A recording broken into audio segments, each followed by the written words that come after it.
கன்னியாகுமரி மாவட்டம் படந்தாலுமூடு நர்சிங் கல்லூரி மாணவிகளை சுற்றுலா அழைத்துச் சென்ற கேரளா பதிவு எண் கொண்ட தனியார் பேருந்து ஓட்டுநரை தமிழ்நாட்டைச் சேர்ந்த வேன் ஓட்டுநர்கள் சிலர் சரமாரியாக தாக்கியுள்ளனர்.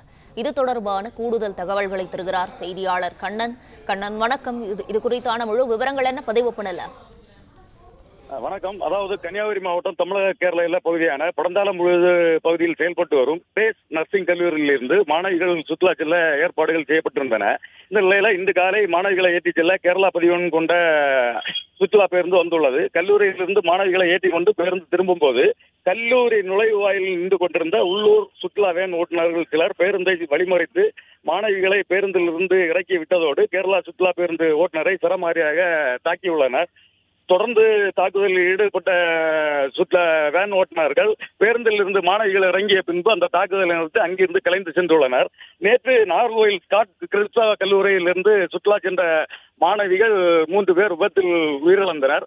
இந்த விபத்துக்கு உள்ளான பேருந்து கேரளா பதிவெண் கொண்ட பேருந்து என்றும் அந்த பேருந்தானது தமிழகத்தில் உரிய அனுமதி பெறாமல் இயங்கியதாலே இந்த விபத்து ஏற்பட்டதாகவும் கூறி இந்த சுற்றுலா வாகன ஓட்டுநர்கள் இந்த தாக்குதலில் ஈடுபட்டதாகவும் கூறப்படுகிறது.